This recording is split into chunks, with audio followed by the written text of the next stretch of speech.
MSW Media. News with swearing. Daily beans, daily beans. Daily beans, daily beans. Hello and welcome to the Daily Beans for Wednesday, December 31st, 2025. Today, border czar and $50,000 kava bag bribe recipient Tom Homan didn't receive a normal background check. The retired police officer that was jailed in Tennessee for posting a Trump meme on Facebook is suing. A newly unsealed order in the Abrego Garcia case includes emails proving Todd Blanche's office had a hand in charging him. Jeanine Pirro indicted the alleged pipe bomber Brian Cole last night using a local grand jury in Superior Court. The Social Security Administration is facing record backlogs under Trump, and more artists are canceling their Kennedy Center performances since Trump put his name on the building. I'm Allison Gill. And I'm Dana Goldberg. Hello, my friend. Hey, how are you? What day is it? We're in that week. I'm telling you, this black hole. I don't know what day it is. I don't know what day of the week it is. I think it's New Year's Eve. As they're listening to it, it is. I guess that one's sort of important. Yeah. So I hope everyone has a wonderful time, whatever you're doing tonight. I'm staying home with cats. I am staying home without the cats, and I will be celebrating East Coast New Year's, and I'll be asleep by 9:15. Fantastic. Right. Yeah. I might have to set an alarm to get up at midnight for the ball drop. But yeah, we have a really great show for you today. We're going to have a Keep It Blue segment with the candidate for Maine's 2nd District. That's Jared Golden's seat. He's not running for re-election in Maine's 2nd District. They only have 2 there. It's going to be Jordan Wood who's running for that seat. So we're going to talk to him. He'd be the first openly gay congressional representative from the state of Maine, should he win. Love to see it. Love to see it. Yep. So he's great. He's a great candidate. He grew up, was born in Lewiston. He's got a great background and a great platform. So we'll talk to him. Also, so I've been following this pipe bomber case and it's just been weird. Yeah. Apparently, because Brian Cole, who's the alleged pipe bomber, was like, look, you're going to have to let me out if you don't have an indictment from a federal grand jury because you have to show probable cause. So there was a hearing on Tuesday, today, as we record this, for probable cause, but that got postponed because apparently Judge Jeanine Pirro got an indictment from Superior Court. She went to a local grand jury and got an indictment. And that's legally weird because, there was another case where the DOJ did this. They failed to get a federal grand jury indictment against a guy named Cavante Stewart. And so then they went to Superior Court and got it. And Judge Faruqi, who's a magistrate judge, was like, that's stupid and messed up. You're trying to get around the process and go to a Superior Court grand jury because they're easier to get indictments because they hear so many cases. But question legally, and I may be asking a stupid question, does that change the charges from a federal crime to a state crime? To a D.C. local crime, not a state crime. Okay. D.C. is not a state. Right. So it's still pardonable by Donald Trump. In fact, the president is the only person who can pardon D.C. local crimes. That's going to be embarrassing if they're like, we got the pipe bomber. Oh, shit, it's MAGA. Here's your pardon. Yeah. They're trying desperately to hide the fact that he's MAGA. They left that 22-day gap of his whereabouts between December 15th and January 5th. They didn't say where he was at all on January 6th because they're trying to hide the fact that he's a Trump supporter. But it's really weird that they went to a local grand jury instead of a federal grand jury. They could have done it to buy more time because they were asking for more time because they couldn't get an indictment from a federal grand jury, or that the pace of the federal grand jury was too slow. So it's just all messed up. It's ridiculous. And I'm going to be talking about this more with Adam Klasfeld on Wednesday, today, if you're listening to this on Wednesday, over on Substack. So go to MullerSheWrote.com to get filled in on all that. It's bizarre. Also, Abrego Garcia, the judge said that he was going to unseal an order that he gave back on December 3rd. He said he was going to unseal that on December 30th, and he did. And we're going to show you those emails that prove Todd Blanche is a liar. Not that we needed the proof. Fantastic. Right, but it's nice to see it in print.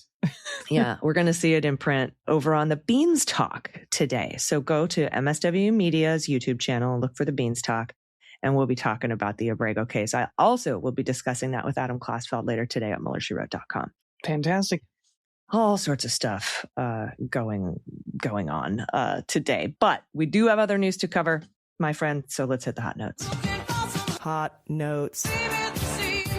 All right, first up from MS Now, formerly MSNBC. In early January, several days before Donald Trump's inauguration, a Justice Department lawyer passed an envelope across a desk to top Trump transition officials. Enclosed was a bombshell, typed up in a one-page summary, and this is according to two people briefed on the meeting.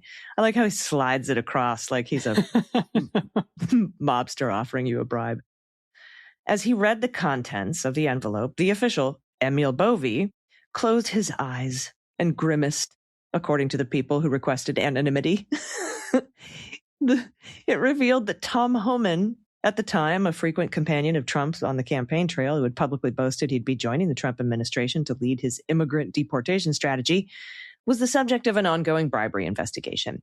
Undercover FBI agents posing as private contractors recorded him accepting a $50,000 cash bribe in exchange for what they said was Homan's vow to help get border enforcement contracts in the new Trump administration. A small group of career lawyers at the Justice Department felt an urgency to share this sensitive information with the president-elect's team as soon as possible, hoping to head off a potential embarrassment. You can't embarrass this administration. No. And a security clearance problem before Trump picked his future cabinet and top appointees. They were like, you might not want to pick this guy. We don't think he can get a security clearance. But justice officials felt sure Homan would not be able to obtain a security clearance based on the evidence gathered in the corruption investigation, which they and FBI agents believed showed Homan unsuitable for a trusted senior role in government service. It remains unclear how Homan was eventually granted a security clearance or whom Bovee alerted after being briefed on the Homan probe.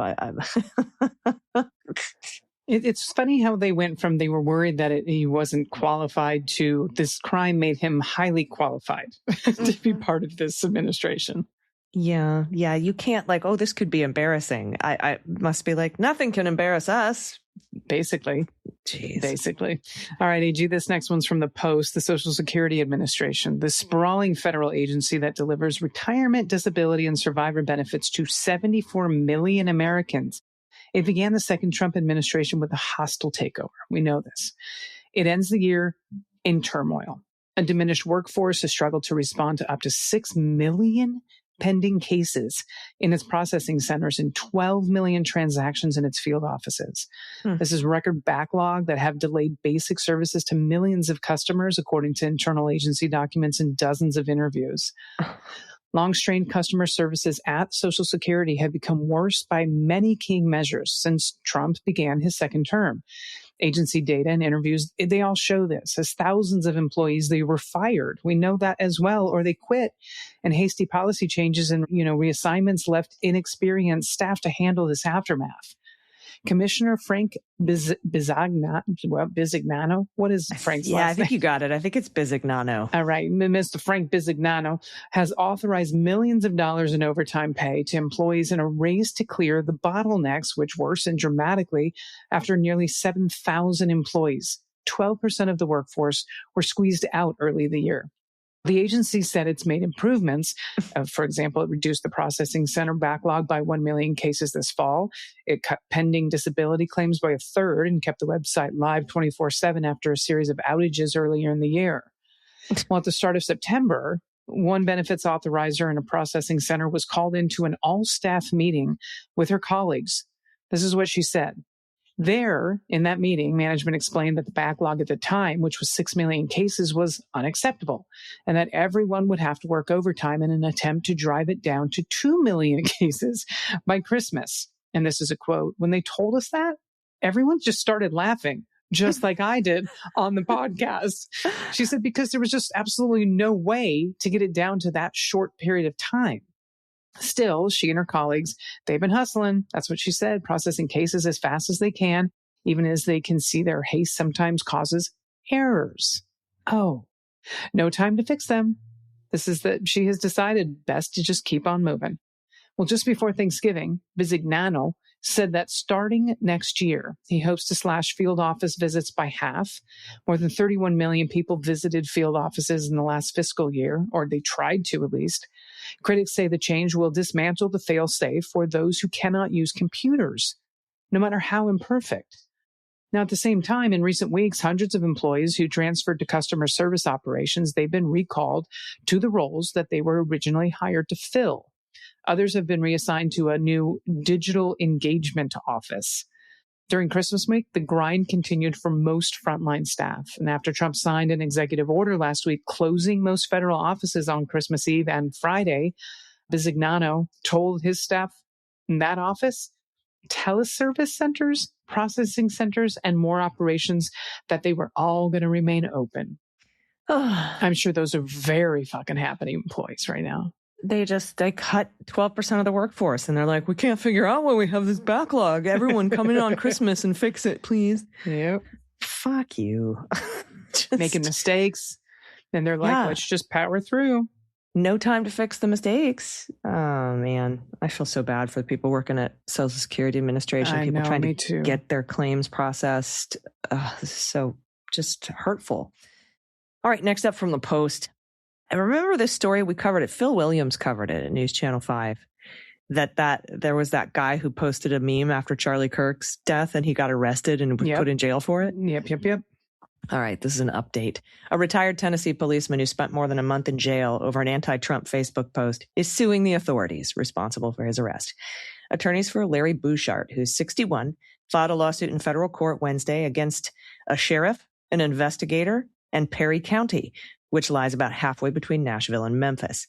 The suit alleges that they violated Bouchard's First and Fourth Amendment rights when they ordered his arrest in September and held him for 5 weeks on charges of threatening mass violence, all in response to what Bouchard contends was a harmless social media meme. Quote, in America, we do not jail people for political speech, the lawsuit says. Yet Larry Bouchard spent 37 days behind bars simply for speaking his mind. It took a national uproar about his detention for Perry County officials to drop the charge against Mr. Bouchard, a charge officials knew from the outset was unfounded. The lawsuit is Bouchard's bid to turn the tables on local authorities in a deep red corner of rural Tennessee, where his prolific anti-Trump Facebook posting had annoyed some neighbors and amused others. I'd be one of the others. Yep, until the day officers showed up at his house. He joins a growing number of liberal activists around the country who are pushing back on what they view as an overzealous crackdown on speech in the wake of the September killing of Charlie Kirk. In a local Facebook group, Bouchard had commented on a post about a local vigil held the day before Kirk, the charismatic organizer who helped lead the conservative youth movement in American campuses. Bouchard replied with a pre-existing meme, one that's already been shared a million times, that depicted Trump and a quoted remark Trump made saying, we have to get over it. And he said that after the deadly January 2024 shooting at Perry High School in Iowa. The post includes the phrase, this seems relevant today. That's what Bouchard said. That's what he captioned it. Now, Weems said some people in Perry County, Tennessee, interpreted the meme as a threat to their local high school, which is named Perry County High School. He told Nashville's News Channel 5 multiple people had complained, but did not specify how many. Bouchard was arrested on a charge of threatening mass violence at a school, according to his arrest affidavit, which said his post was such that, quote, a reasonable person would conclude could lead to serious bodily injury or death of multiple people. When asked if he and his deputies knew that Trump's quote was referring to a past shooting at a different high school in another state 700 miles away, Weems told the station, yeah, we know, but the public didn't know. Oh, my God.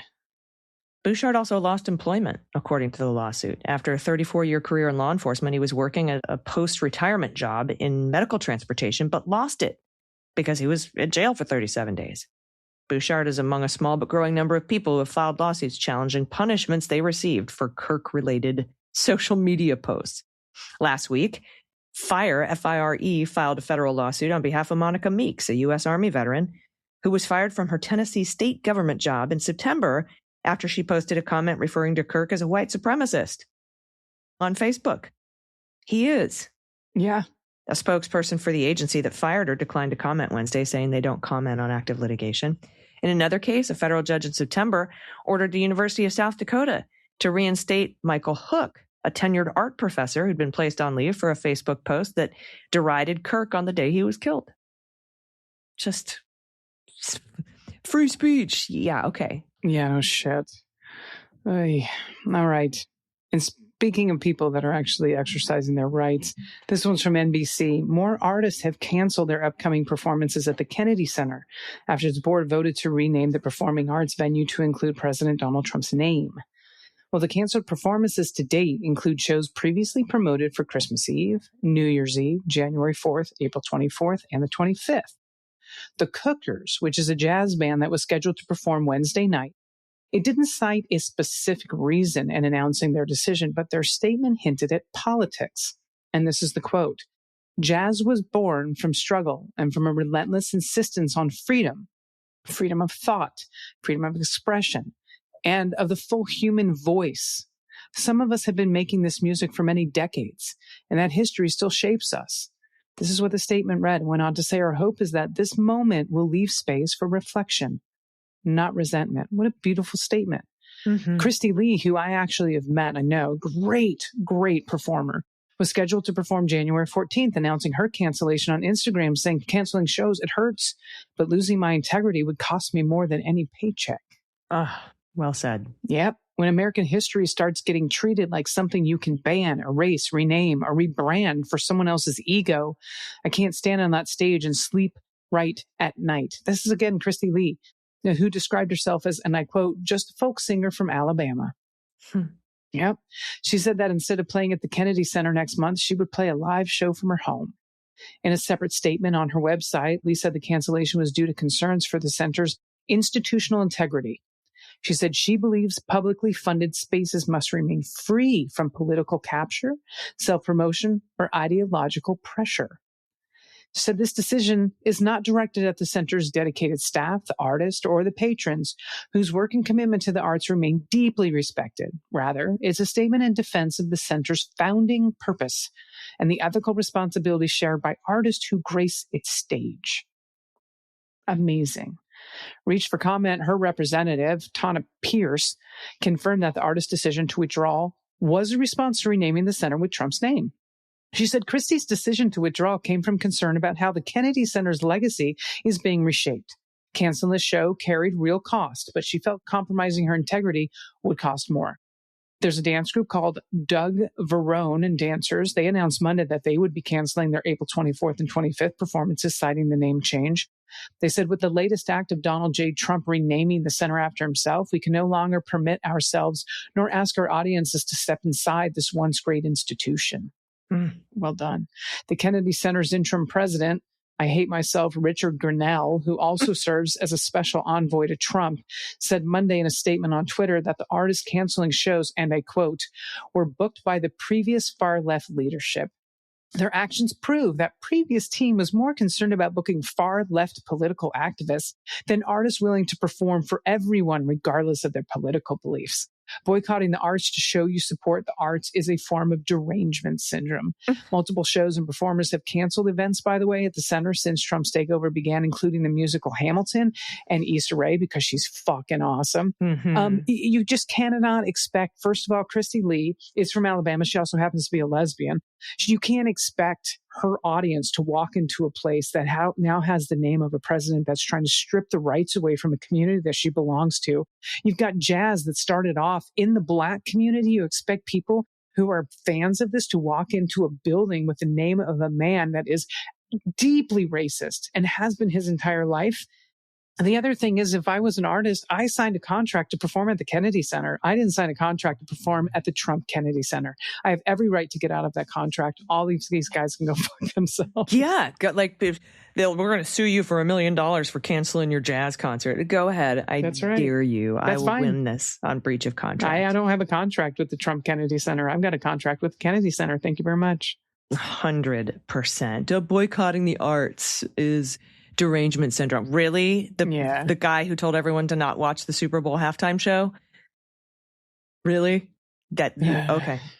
What a bunch of... With an American citizen, by the way. I cannot wait. till the Super Bowl halftime. We have to deport him back to Puerto Rico, which is the United States territory. It's like, fucking So dumb. We're talking about Bad Bunny, by the way. I'm getting rid of my Obamacare. I've got the ACA. I'm going to be fine. Keep your government mitts off my Social Security. Yeah. All right, everybody. I'm going to talk to Democratic candidate for Maine's 2nd District in the Keep It Blue segment right after this quick break. Stick around. We'll be right back. After these messages, we'll be right back. Hey, everybody. Welcome back. It's time to Keep It Blue. And joining me today, born and raised in Lewiston, Maine, where his dad was a pastor, his mom was a teacher, graduated Calvin College. We are now going to talk to a candidate for U.S. Congress in Maine's 2nd District, a seat currently held by Democrat Jared Golden, who has said he is not seeking re-election. So please welcome Jordan Wood. Jordan, hello. Welcome to the Daily Beans. Thanks so much for having me, Allison. Yes, and I just want to say hi to your mom before we get going. You told me something offline before we started talking here about your amazing mother. She is a long-time listener of the podcast and a fan of yours, and so I've known about you and your work, not just from personal, but from my mom. That's so cool. Well, hello, Mom. Thank you so much for listening all the way back to the Mueller, She Wrote days. Appreciate you. But we have a lot of important stuff to talk about here because Maine's 2nd District is a very interesting district. It went for Obama twice. It went for Trump twice. They vote for Senator King, an independent, and they vote overwhelmingly for Senator Collins, believe it or not. So it's a very interesting mix of very independent-minded voters. Can you talk a little bit about the demographics in this district and how that's going to impact this election for Jared Golden's congressional seat?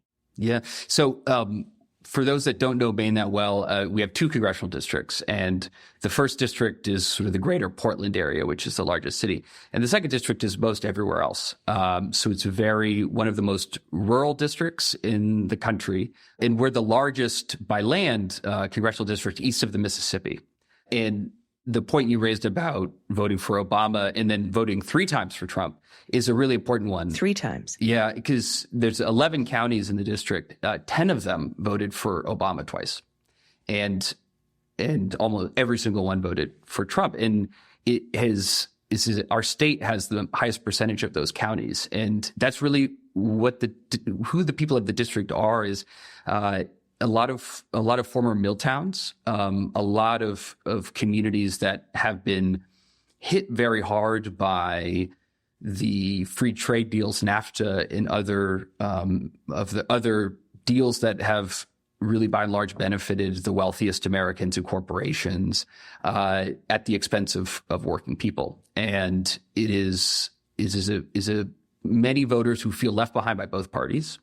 And it's not a Republican district. It really is unenrolled independent voters who are just looking for representation in Washington and Congress for people that are on their side and that they can trust to help improve communities like them, help improve the economy, bring healthcare, bring down the cost of healthcare, but also expand access to it and so many other things. So that's our district. Yeah. And this is what I love about your campaign is instead of trying to walk a line to see how to get voters the Obama to Trump voter, you're going around and asking the people what matters to them and how they want to be represented in Congress. And I think that we've learned that kind of voter engagement, asking the constituents what they want rather than telling them what they need, as we saw and I think that beats money every time. We saw it in the Wisconsin Supreme Court race when Elon came in and dumped millions of dollars there. They were like, let's find out what the people want. We saw it with Mamdani in New York. Whether you agree with his policies or not, he went around to his constituents and said, what is your number one concern? By and large, right now, it seems to be affordability and the wealth gap, and that billionaires are the ones that are taking advantage of the economy and that the rest of us are being left behind. And that leaves certain people either voting for folks like Obama or voting for Trump. But, Trump obviously promised that that's what he was running on, but we have found that to be kind of a ruse to get those voters. And I think they're feeling it now. So, talk a little bit about the importance of speaking to the constituents, meeting the voters where they are and finding out what matters to them, and then tell us what matters to the voters in the 2nd District. Yeah. So, when I got in, I was running for Senate and announced that campaign in April and made this change in November after Jared's decision not to seek reelection. And one of the things that really drew me into this is that Susan Collins has not had a town hall in Maine in 25 years. And I said the first goal for any campaign for office, if it's a Democratic district, Republican, or a swing district like ours, is to earn voters' trust. They need to believe that you are going to Congress to serve and represent them to the best of your ability and improve their lives. And that starts by listening. So we've already had town halls in every county in our district. We'll have town halls again next year in every county. And I've committed to voters that as your member of Congress, I will have a town hall in your county every year. And I think that is something, this idea that politicians in Washington don't need to listen to their constituents, is part of that breakdown of trust we've seen with voters in Washington. And we've got to start by restoring that. So having these town halls, listening, but that trust goes far beyond that. This campaign, we don't take contributions from corporate PACs or lobbyists. And that's not to say all lobbyists are bad. Some of them lobby on behalf of human rights, another good thing. But voters have become so distrustful that to prove whose side you're on and who you're working for, they need to see you reject that money. I've committed to never become a lobbyist after serving. That's from experience of talking to voters and working in Washington. And this view that a lot of voters have where politicians go to Washington and then they go become lobbyists and make as much as $1 million a year trading off of their service. And that is a very well-founded problem that voters have because half of members of Congress do it. And so I want to reassure voters that I'm not here to make money. I'm not here to have some lucrative job or serve on boards after off. I'm just here for you. And that's part of what I think. This is not partisan. This is just step one in a campaign is I'm going to do everything possible to make sure that this is why I'm here. Yeah, and I think what's come out of those town halls and going to every county and speaking with the voters and meeting them where they are and promising them that you'll continue to do that and not hide as some untouchable person that's not answerable to the people. Out of that, you have developed the Making Washington Work for Maine agenda. This is based on your interaction with the voters. So talk a little bit about, first of all, one of the objectives here is to pass a constitutional amendment to overturn Citizens United. So let's talk a little bit about that. Yeah. I mean, I would say the two sort of buckets of issues that is brought up the most from voters. First is a fear of the future of this country and our democracy and the Constitution and corruption in Washington, a frustration just sort of politics. And then the other is affordability. And I would say that the three ways that comes up the most are childcare, healthcare, and housing. And as we go into the winter here too, heating, energy costs. And these are not new issues for our district and for so many Americans. And I was born and raised in Lewiston to a family that lived primarily paycheck to paycheck. My dad had 2 jobs. My mom was a teacher. He was a pastor. I went to college off need-based student loans. I started work at 16 in construction. I worked through college. And when I was 3 years old, my mom had to get a new job and couldn't just take care of us full time because the church my dad served couldn't afford healthcare for our family. And these issues of healthcare, childcare, housing, heating costs, they were crises for my family. I mean, we were still able to get by. I was still able to go to college. I was still of a generation that my parents believed rightly that their kids could have a more successful future than them. And the fact that we are now in a worse place than I was in college, and it's so many from healthcare costs, housing, college, all of these things are becoming unattainable. And I think that is tied to this feeling of hopelessness, despair about our future. And that is what comes out in these town halls. And voters trust me that these are priorities because they're lived experience. Right. Yeah. And I think one of the big problems with the corruption in Washington or with PACs or something like Citizens United is we continue to get the people in charge with the money making the rules. And that keeps us from being able to afford heat, afford health care, afford childcare, and things like that. Citizens United is one of the, I mean, that talk about a tipping point in American politics. Corporations are people, and they can make dark money donations to huge PACs who aren't supposed to have any contact with the candidate, but they totally do all the time. Yep. And that is antithetical to helping working families and, giving people what they need. Yeah. And, I got into politics around these issues of affordability. Mm-hmm. And I come from a family that has always voted Democrat because we were middle class and we saw the Republican Party as on the side of wealthy, entrenched business interests, and Democrats being on the side of unions, working families, giving us opportunities that we need. So those were really the driving issues for me getting into politics. But Citizens United, which was in 2010, I graduated college in 2012. And just after several years of working in that new political environment, the first member of Congress I worked for lost his reelection, in large part because of Citizens United. And so I helped start a group called End Citizens United in 2015 that we built into the largest anti-corruption, pro-campaign finance reform political group, electing Democrats that were going to make this issue a priority because one did not exist. We've had pro-choice groups, Planned Parenthood, environmental groups, LCV and others, but there was no group that was going to prioritize this issue for Democrats and elevate it. And so and that work has been very successful in making it a priority in the Democratic Party, which it was not before.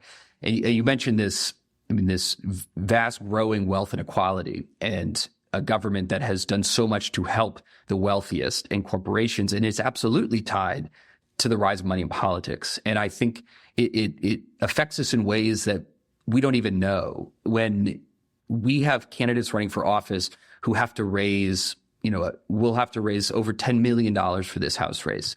You spend so much time in meetings and on the phone with the people who can write larger checks. And that's, I believe, why so many politicians in Washington have not had the courage to talk about raising taxes on the wealthy. I support a wealth tax. I believe that we need universal health care and we need to increase revenue to do it. But politicians so often, I think, they have not had the courage to lead on these issues because they're afraid of scaring away wealthy donors and corporations. And that is a huge problem. And the Democrats, we need to have leaders with the courage to take on those interests on behalf of the American people. Yeah, let's talk about that courage, because even though Dems right now are enjoying a 16-point lead on the general ballot, they have Dems in Congress have the lowest approval rating in I think, history. And I think it's because they don't stand up and fight. They don't file impeachment articles. They don't get in the ring because they know they'll lose and they don't want to get that black eye. But I think what the people are looking for is somebody who'll step in the ring and take the black eye, just show up for the fight. So let's say you win the seat, you're in Congress, let's say we get the majority, I'm assuming. You still have Republicans in charge of the White House. So legislation, maybe, even budget resolution, even if we get the Senate, is going to be tough to do. What are the ways you fight back as a majority, as a Democrat in Congress, against Trump's White House? How do you fight back, at least for the next 2 years, at least until we can flip the White House again? What are some of the ways you can do that? And I would say, Allison, too, that is a question I get probably at every town hall. And I love it because it's one I think about all the time. And I served as chief of staff for Katie Porter, who was elected in 2018 to represent a district that has always had a Republican congressman. And she served on the Oversight Committee and the Financial Services Committee. And we worked on this. Trump was in the White House for most of the time I served as their chief. And is that this oversight of the government has a tremendous amount of power.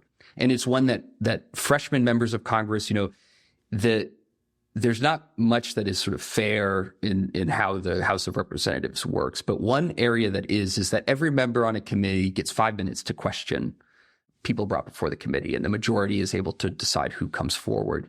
And Katie I mean, there's so many examples of how she used that 5 minutes to both inform the public about what was going on, but also get policy changes and commitments out of the people that she was questioning. And I remember early in the pandemic, Orange County actually had one of the first cases of COVID. So it was an issue that we were sort of ahead of the curve on what was coming. And Robert Redfield, who was the CDC director under Trump, was before the Oversight Committee. And Katie got him in that hearing to commit to use an authority he already had, but the Trump administration was not using, to make COVID testing free for all Americans, because it was if you didn't have insurance, it cost a bunch $500 to get a COVID test. And so we're asking the public to test if they think they have this. But for lower income families, you just don't have $500 laying around to get a COVID test at the doctor's office. She got him to commit to do that. I don't know how many lives that saved, but she did this as a freshman member of Congress through her seat on a committee. And we would spend so much time working on how do we use that 5 minutes to make change. And we spent more time on that than we did on fundraising or so many other distractions that members of Congress have. But it is absolutely connected to the corruption, the money in politics issue, because so many people, when you're regulating Wall Street and the banks, and she had Jamie Dimon one time in front of the financial services committees and just called him out at how low they pay people that work at Chase Bank. And it's unaffordable to live based on what their entry payment is, about $35,000 a year. Jamie Dimon is used to facing a financial services committee of which he and Pax and Wall Street contribute to everybody on it.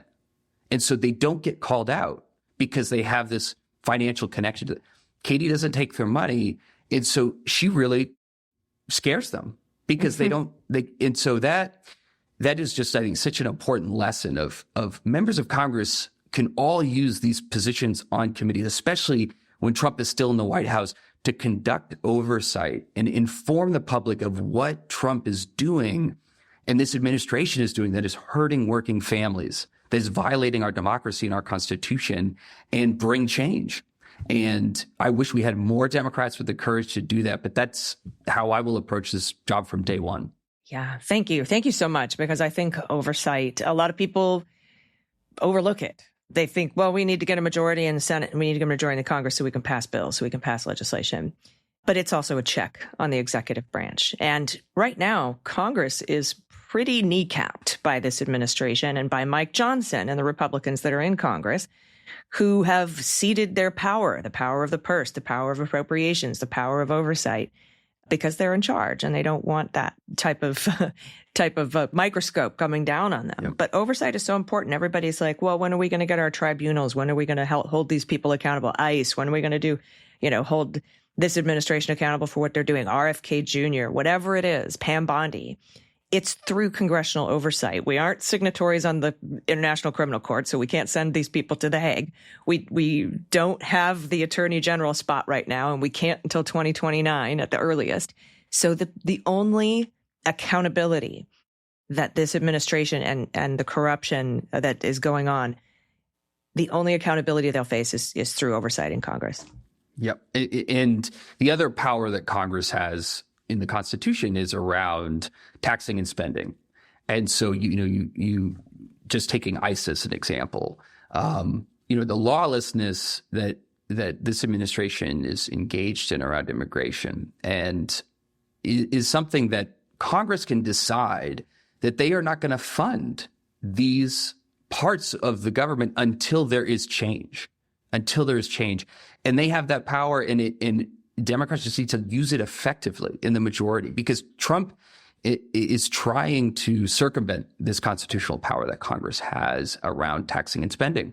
And they need to hold a firm line against it. And that is just something that we have seen, I think Democrats really drop the ball on.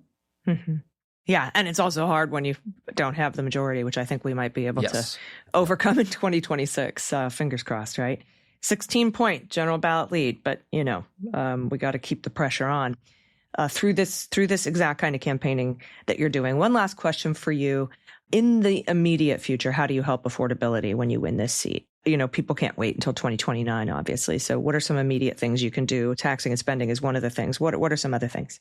Yeah, I mean, I go right to healthcare. In Maine, you know, we could have tens of thousands of people could lose health insurance coverage due to the cuts of Trump's budget bill that he passed over the summer.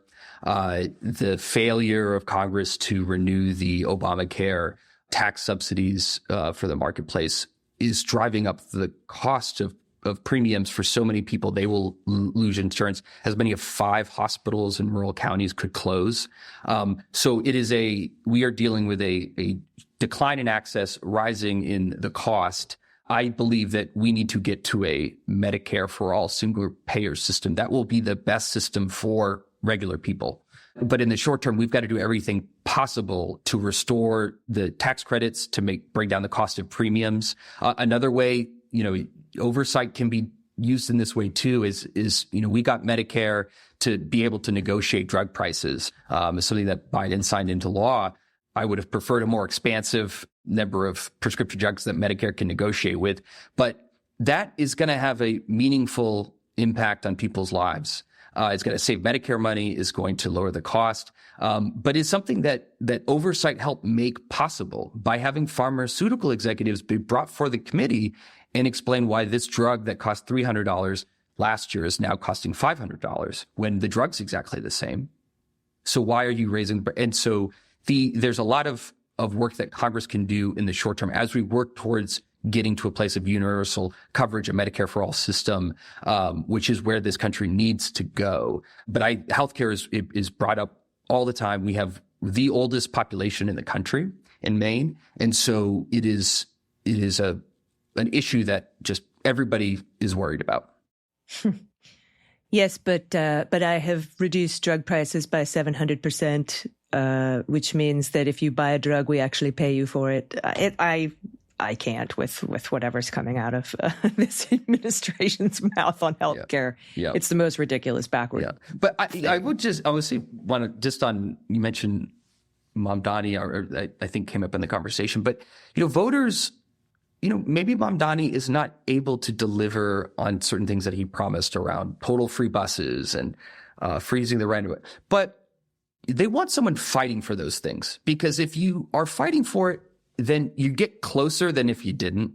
And I believe very adamantly in creating a system of universal childcare, like we do for public education in this country, where you can move anywhere in this country and know your child, starting in kindergarten up through high school, is going to have a place to go to school. We can do that with childcare. It should not be such a burden to have families and children in this country. And we can get to that system.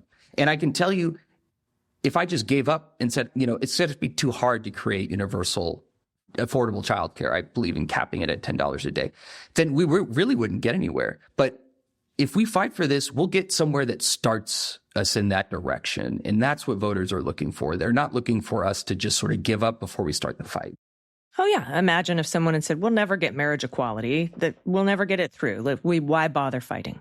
Exactly. Mm-hmm. You have to have big ideals. You have to aim high, right? You have to try for them, and you have to keep trying for them. And, you know, hopefully eventually we get them, like Medicare for all, public option, and universal childcare, these things, school lunches for everybody. I mean, these are attainable goals. It would be weird to say, I don't want you to tell me what you're into unless you can definitely get it past this White House. Like, that just seems like a stifling. And there's just, I mean, housing is another huge issue in Maine, but across the country. And a huge problem in that is Wall Street banks and private equity buying up single family homes as investments, buying up mobile home parks and raising lot fees.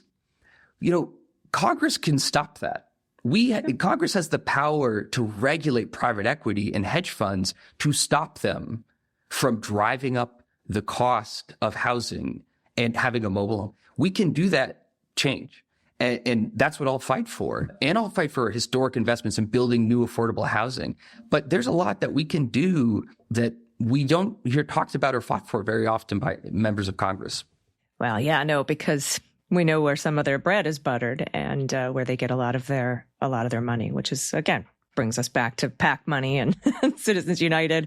And, taxing and spending, the control in the Congress there to, I think that was actually part of Harris's campaign platform, was to tax penalties for corporations to gobble up property and tax benefits for individual families to buy them. It happens here in my neighborhood. Half of my neighbors are actually Airbnbs now because corporate landlords have come in, fixed the prices, hiked up the rent, bought them on cash offers that no one else could compete with.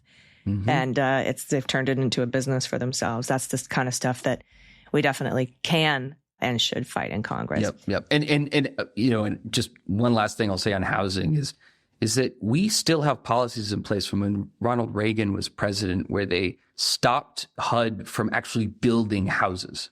They could only sort of refurbish and improve existing housing stock. That's absolutely a crazy policy. And why it's still in place when we actually have an entire department that we as taxpayers pay for that can be building housing. And we choose not to. Yeah. We choose not to. Yeah. A lot of this is choice, unfortunately. And so tell everyone, first of all, before we get into like where your website is and how people can support your campaign, there's a bit of an historic element to this. You would be the first openly gay representative in Congress from the entire state of Maine. Yeah, that's right. And Maine is exactly this. It's surprising that there has not been one, actually, because we're the first state that passed marriage equality through a ballot initiative. It's a very welcoming place. I think I would also be one of the early gay parents, and I have a 1-year-old daughter, Ella. I don't think about that. That's not why I'm running. My daughter is a big part of why I'm running, but that idea of breaking that historical barrier is not, that motivating for me, but representation matters. This is why it matters to have more young people in Congress from a different generation, having more gay LGBT members of Congress. Is we have different life experiences that make us think about these issues differently, and that's what matters. Yeah, I agree, my friend.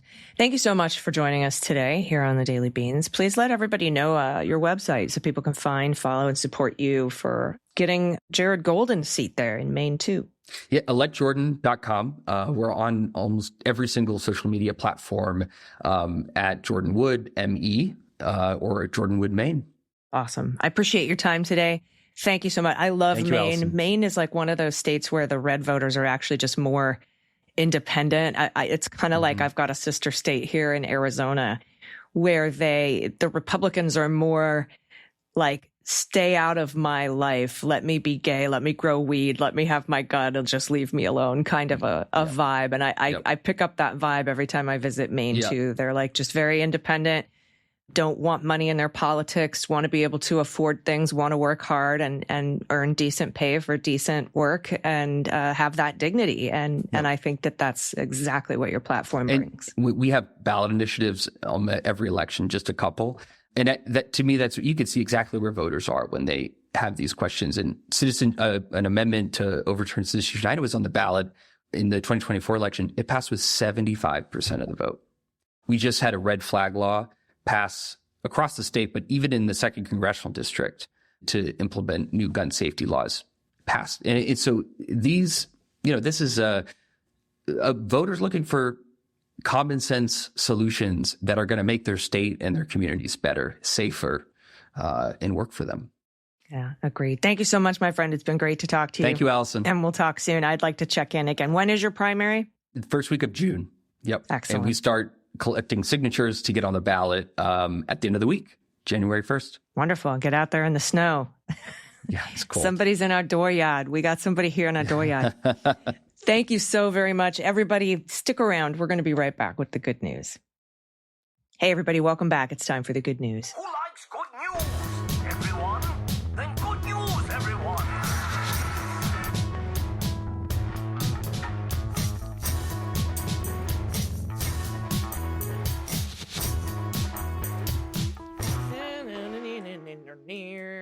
Good news. And if you have any good news you want to share with us, please send it in to us by going to the dailybeanspod.com website and clicking on contact.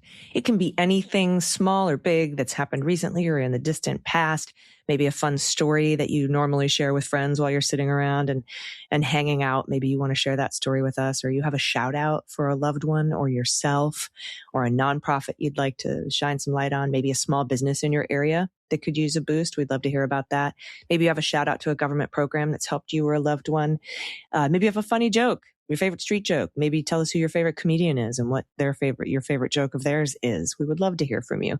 Send it all to us, dailybeanspod.com, and click on contact. And to get your stuff read on the air, you just got to attach a photo. You can pay your pod pet tariff by attaching a photo of your pet or an adoptable pet in your area. If you don't have that, you can just grab a random photo of a cute animal on the internet and send it to us. If you don't have that, any photo will do. It can be a family photo, awkward family photos, holiday family photos. Show us what you did on New Year's. Send us your New Year's kisses, or or maybe resolutions or goals. Yeah, your intentions for the new year. We would love to hear about Intentions. That's the good word I want to use. That's what I like to use. Or some signs you've seen at a rally or an overpass, or some great community organizing, photos of your garden, what you're making, what you're creating. We have so many great fiber artists. If there's anything in your photo album on your phone, that seems to now qualify. So just send it. Bird watching. Do you have a photo of you flipping the bird to a Trump building? Send it in. dailybeanspod.com. Click on contact. First up, we have a good trouble update. All right. So current totals of matched charity donations. You'll recall a couple weeks ago on Giving Tuesday, last month, I think, I announced that I was going to donate my entire annual veterans benefits to communities that this administration specifically puts in harm's way. Because you're amazing. Thank you, my friend. So I said I was going to donate all of that money to, I think we went to 5 organizations. 3 of them had matching links that we included for the Leguminati to send in matching donations. And I'd like to announce that Pathways to Citizenship has added $5,700 for more than 40 donors. Amazing. Human Rights Campaign, $10,190 and 202 donations. Incredible. It gets better. You guys raised an additional $13,125. Wow. So we've got almost $30,000 in matching donations from y'all. That's just incredible. We'll have those links to donate in the show notes for you if you want, because they're dedicated Daily Beans, Leguminati links just for you to donate. So we'll have those in the show notes for you. Thank you so much, everybody, for opening up your wallets and helping people out, especially the communities that this administration wants to put in harm's way. Yeah, absolutely. All right. This is from Kiki. No pronouns given. I was reminded that there's one day to the shitty year left when AG said that she plans to stop apologizing her thing in the new year. Of course, that reminded me when she said that at the beginning of this year that she was going to start Pilates. She also suggested we find something to take our mind off what is happening around us or something along those lines. Well, it's been a year and I do have menopause brain. At first, I couldn't think of anything and figured I would get back to it. Well, guess what? Here we are. And I'm realizing that I never did get back to it. I need to start thinking of 2026 and maybe set reminders in my phone.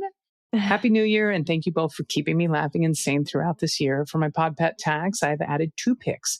The first of our son is a toddler, age 1.5. He's now 16. The second is of our current dog in just one of her happy places, the car, with her ears flapping in the wind. Okay, page boy hats on babies. I just can't. They're so cute. Yes. In fact, this little gentleman, 16, age 1.5. Yeah, is 16 years old now. I can't wait to see him. I hope he's still wearing those hats. Yes, look at this he's a very dapper gentleman, I must say. And the Weimaraner. He's in his car seat. And the Weimaraner sticking his head out the sunroof. Yep. Fantastic. So good. Thank you so much, Kiki. I totally understand you on menopause brain. Next up from Anonymous, pronoun she and her. Hello, my beans queens. I am a science teacher in Wisconsin in a very small red town. Thank you, Anonymous, for your service. But I want to tell you about a scholarship I received to the Bimini Shark Lab. I was one of 28 educators that was picked, and the only one from Wisconsin, to learn more about lemon sharks. Canada, USA, and the Bahamas were all in for the scholarships, around 200 applicants. Wow. You have to understand that while here in Wisconsin we have lakes galore, I had to learn how to snorkel in the pool. Going there to meet the most fabulous people, all who just wanted to learn more about the ecosystem and sharks. This place was amazing. Many of the guides were young students learning about sharks, rays, and mangroves. Lifelong friendships have been made with everyone from Canada, the Bahamas, and the United States. They have so much to share and factual information about our oceans that the 60 hours of learning was the tip of a lifetime of research set for me and my students. Included are pictures of a kitten about 3 days old brought to me by a student to quote unquote raise. Oh. I, of course, did. Both pictures of her are at 3 weeks. Oh. And just yesterday, thinking she could run fast enough to tackle my other clan of cats. Best wishes to you all. P.S. If I didn't have my animals, I would never make it through this fucked up world. I am so with you, Anonymous. Look at the sweet God, the kitten. kitten is so damn cute. It's a hell of a glow up there. Beautiful cat. All right. This is from Mary Jo, no pronouns given. Hi, Allison and Dana. Just a quick note about our Minneapolis mayor. His name is Jacob Fry. It's pronounced Fry, like French fry or Glenn Fry. Also, love your show. It's my lunch hour listen. I'm including one of our cats, Kit Kat. Mary Jo, the reason that I did that, and I knew that, but I think it's because I just finished watching Game of Thrones and the phrase Walder Frey, and I was just like, I just read it as Frey. Thank you for that correction. Look at the beautiful orange ginger baby. So sweet. All right, next up from Bob, pronouns he and him. I just heard Dana looking at baby pictures saying, oh, my ovaries. And I wondered what an equivalent response from a man might be. Oh, my balls? That might get a few strange responses. For Pod Pet Talks, I've attached a pic of a Mama Carolina wren tending to her nest she made in one of our chairs on the back Oh my porch. God, how sweet. Oh, look at this tiny little baby. So sweet. Bob, thank you. Oh my God, you have the next one. This is hilarious. I love this picture. This is beautiful. It's so good. Okay, this is from Jennifer, pronouns she and her. Hey, Beans Queens. I'm an atheist because I believe in the power of human beings to change the world, as well as their own lives. You and all the Leguminati are just a few of the confirmations of my faith. I love that reason for being an atheist. Thank you all for being amazing humans. I found myself singing the Daily Beans song the other day, and it came out, Navy Beans, Navy Beans. And then I laughed myself silly. For Pod Pet Tax, the photo of baby Jen that my grandpa had in his wallet for 35 years. Also, our little stinker babe. We don't know what her breed mix is, and I'm sure your guess is as good as ours. P.S. She has a full tail, but it's stirring up a breeze because she wants a treat. Oh my goodness. Picture Jen. Okay, I have been making the same face, Jen, since I was that age as well. This, I hope you all can see the photo. She's like, what? Oh my God. All right, so this dog It looks is like adorable. a Schnauzer Corgi mix or a Schnauzer Dachshund. Right? It just depends how tall he is. It's hard to tell from this or she is from this angle. Oh my God. Adorable puppers, though, for sure. Oh my God. Jennifer, thank you. I love that photo so much. All right, next up from Anonymous, pronouns they and them. Hi, AG and DG. Love you both and all you do. I agree with Allison that Martin Sheen's new podcast on MSW is a source of great joy. For my pod pet tariff, I'm sending you more joy in the form of a chick. This 6-week-old joined the big kids in the cookhouse yesterday on the top perch. That's mom, blank, and dad on the perch next to Junior. Okay, so mom looks like well, I don't know which one is mom. Is it the red or the gray? Because I would just be calling their breeds gray and red. Yeah. So that's mom, an Andalusian. Oh, and dad, a Sussex. Okay. Well, he's very handsome and she's very beautiful.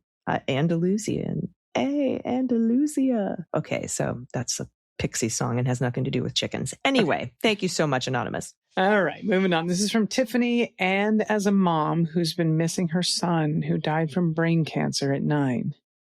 Pronoun she and her. Says, fuck you, Trump, Elon, and worm brain for gutting childhood cancer research. That's how we're starting this. Hi, Tiffany. Hello, fellow latchkey beanies. Not the point of my submission, but I wanted to share that on December 14th, I joined Dana in a 27th anniversary celebration of turning 21. Aging is the mindset, as I guess, unless you're AG, who somehow seems to look younger than the older she gets. I'm going to give you a couple of shout outs. One to my employer, who I won't name, but let's just say they're the National Craft Store. That's not Hobby Lobby. I don't know if they have an official DEI hiring practice or if LGBTQ plus and folks with autism are just attracted to work that revolves around being artistic and crafty. But I think as a heterosexual woman, I'm a minority at my store, and it's been wonderful. I love getting to know my coworkers, but especially the transgender young man who I've shared so many laughs with as we shared our hot flash stories and how we've learned to cope. I love that. My other shout out is to the 85-year-old lady who decided to make the trip to our store last Saturday and pick me to help her because, as she said, at 85, it was time to become crafty. I spent about half of an hour walking and talking with her as we gathered everything she needed for her project. I'll admit, I keep finding reasons to show her more simply because I love spending time with her. That day will always be one of my favorite 5 top days working there. And she proved that you're never too old to pick up a new hobby. My pod pet tags are pictures of my 2 boys. Although they aren't rescues, I bet you won't guess their breed makeup. Jack is white and brown one, and Joey is the wiry black and brown random white patches. They're both terriers? Blank, but they share the same mom but have different dads. Oh, all right, mom. Go, mom. Oh my God, they're like Chihuahua terriers. They're so cute. Okay, so Jack Russell Terrier and I don't know. They're both the same combo. Interesting. Terrier Beagles? Let's see. Jack Russell Zolo mixes. I've never heard of a Zolo. Have you? Me either. No. That's a new one for me. I'm going to have to look more into Zolo. They're both adorable. So cute. All right. Next up from Kathleen, pronoun she and her. Happy New Year, Beans Queens. Shout out to my friend Melissa, who introduced me to your show last year, which is awesome in and of itself, but not the reason why I'm singing her praises. Melissa is a licensed massage therapist who followed her dream and opened her own spa so she could help make people's lives better through clinical massage therapy. Well, 3 years later, Be Wellness is thriving. Not only that, but they just got word that their application to the VA's Community Care Network was approved. Starting January 1st, veterans will be able to receive clinical massage therapy with them as part of their VA benefits with a referral. That was something near and dear to her heart, as both her dad and husband have served. Melissa doesn't know this yet, but my Christmas present to her is making her a Patreon member of the Daily Beans. Oh, If you'd be so kind as to tell her on the air. done. While we both agree that sometimes the news of the day is too much, there are days even the beans can't make things bearable. But I thought she could really benefit from the access to the daily pod pet tariffs along with the other bonuses of membership. Speaking of tariffs, I submit my 2 furry companions. No breeds are given here, according to our producers. Isabel and Sammy, both are rescues. Isabel, the black and white one, was my COVID dog that I convinced my husband we needed. And Sammy came 2 years later when my husband convinced me that Isabel needed a friend. My hope is that 2026 brings some more sane news to the headlines, but if it doesn't, I know where to turn to get my daily dose of news with just the right amount of profanity. Thank you, ladies, for all you do. Oh, Melissa, Merry Christmas. Welcome to the Patreon family. My goodness. Oh, I know. Oh, geez, these are adorable doggos. So cute. That golden one looks so soft. They're both sleepy sleep. Oh, they seem like little angels. Thank you, Kathleen. And thanks, Melissa, for introducing Kathleen to the Beans. And thanks, Kathleen, for giving Melissa a Patreon subscription. By the way, if you want to buy a full 1 year premium subscription to the Beans, it's just $36 for the whole year. It's amazing. And you can do it at dailybeanspod.com. Just scroll down and look for patrons helping patrons. Oh, my goodness. What a great set of good news and It really good news was. photos. Mm-hmm. Yeah, Marines are coming back to LA. Yes. Thank you all so very much. Really appreciate it. We're going to do our best to record the Beans Talk today. Our video editor is out, so we might have to do that video editing by ourselves. So go easy on us. Over on the Beans Talk. There won't be any professionals. There are no professionals. Mom and Daddy are not home. Yeah. So wish us luck and we'll see you there. Thanks so much for listening. We'll be back in your ears tomorrow. Until then, please take care of yourselves, take care of each other, take care of the planet, take care of your mental health, and take care of your family. Please have a wonderful and happy new year. I'm AG. And I'm DG. And them's the beans. The Daily Beans is written and executive produced by Allison Gill with additional research and reporting by Dana Goldberg. Sound design and editing is by Desiree McFarlane, with art and web design by Joelle Reeder with Moxie Design Studios. Music for The Daily Beans is written and performed by They Might Be Giants, and the show is a proud member of the MSW Media Network, a collection of creator-owned podcasts dedicated to news, politics, and justice. For more information, please visit mswmedia.com. MSW Media.